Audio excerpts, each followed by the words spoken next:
there is a country beyond that which is known to humankind. A stray country. A country that exists west of October, whose borders are somewhere between midnight train whistles and the distant howl of a dog. A country that lies somewhere in the stitched and jittering static between radio stations. A country that drifts through America like a traveling salesman, but every now and then stops to nest on a small town, a small church, a single street, and maybe, just maybe, some kind of delayed radio broadcast you've stuffed in your ears.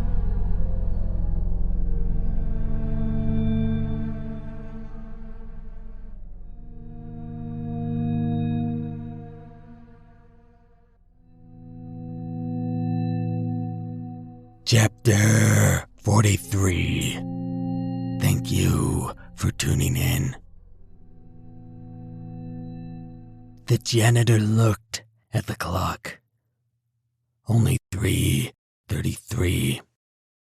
Dawn was still a long ways off. But something in the wind sounded closer than the dawn. He listened. Didn't hear it again. Looked to the boys. They hadn't heard it. No. Why would they have?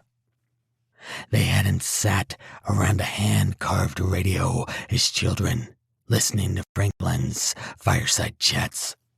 But something in the wind, yes, something far off, riding the night winds, sounded like a stray broadcast. Something from 40 years ago, waylaid somehow, some way, coming now down the street like an emaciated broadcast, hurling and husking and wheezing on deflated lungs. Something Roosevelt had only whispered, then gotten lost somewhere in the machine of noise. All the broadcasts about war and peace and Levittown booms and the golden age of ad men and motels and interstates, and then Khrushchev saying we are grinding out missiles like sausages and we will bury you.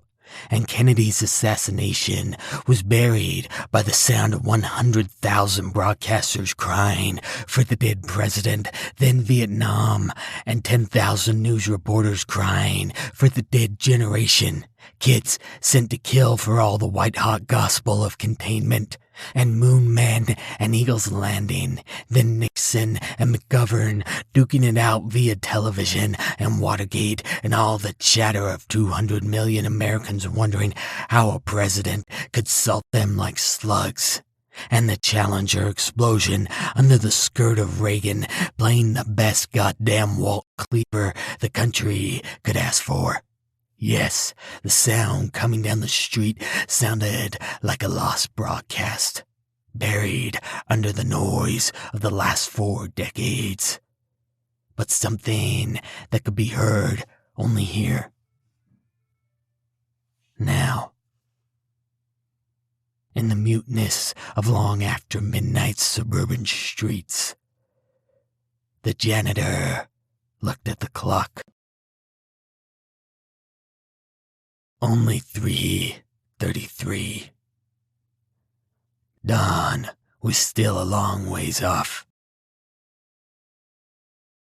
But something in the wind sounded much closer than the dawn. He tuned his ears, picked up the broadcast, looked to the boys. No. Their radio dial ears weren't analog enough. They'd grown up too recently. Probably never had to dial on a rotary phone. But they would hear it soon, because it was growing louder. Boys. The boys looked to the man, heard the ad man of Philip Morris in his voice, saw the cigarette white in his hair, and somehow the boys knew this was going to be one of the last things he ever said to them. Thanks for listening. Billy nodded. Jack nodded. That was all they had to say.